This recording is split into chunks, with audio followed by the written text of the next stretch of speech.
When they make baseballs for the pros, they aren't just playing around. They build these balls precisely to league standards, and incredibly, those standards date back to 1872. Each ball is uniform in circumference and weight, so the game is an equal contest.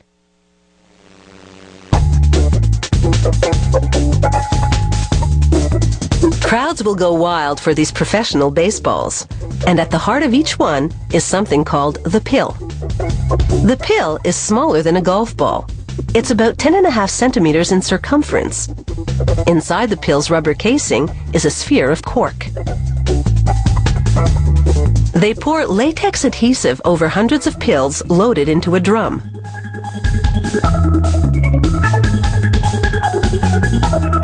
Rollers spin the drum to evenly coat the pills with the adhesive. This adhesive never dries out completely, and the pills remain sticky to the touch. Next, they loop 4-ply wool around the pill.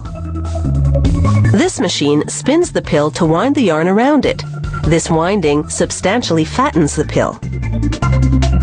It's the first time a camera has ever been allowed to record this proprietary machine, so we can't show you all of it. They wind a second layer of wool around the pills. This yarn is 3-ply, and it thickens the ball a little more. For a third winding, they use another 3-ply yarn, but it's a bit lighter. The various layers of yarn are what gives the baseball resilience, so it springs back into shape despite being hit repeatedly. For the final winding, they use a much thinner polywool blend, because its surface is smoother. This wound pill is called the center.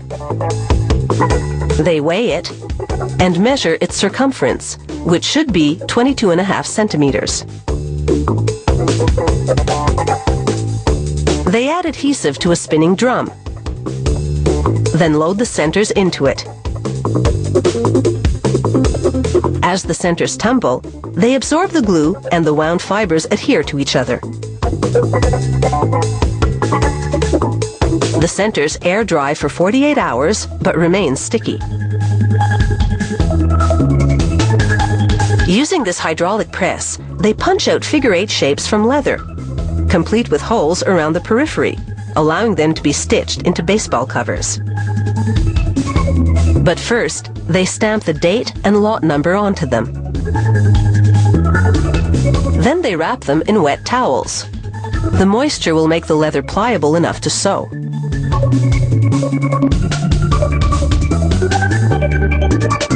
They roll the water-based adhesive onto one side of the cutouts, which sticks to the moist leather.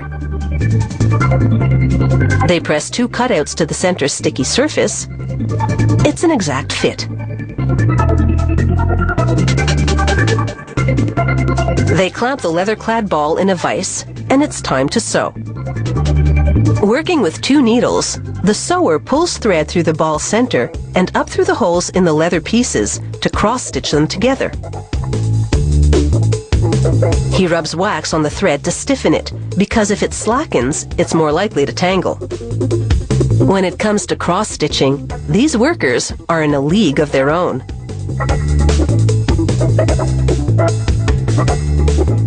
They make quick work of the 108 stitches in each ball. There are 350 sewers in this factory, and they produce 8,000 to 10,000 balls per day. That's a lot of home runs.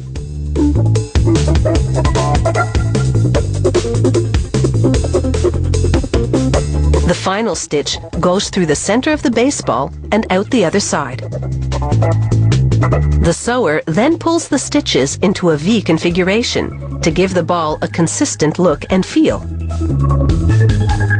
The balls now roll into a press that smooths down the seams. Smoother balls are harder to grip, and they make pitching a bit tougher for the pros. Finally, a 3-headed stamper gives it the trademark, league logo, and the commissioner's signature. With drying cycles, it takes a week to make a professional baseball. It will be whacked and slammed out of the playing field. But that's life in the big leagues.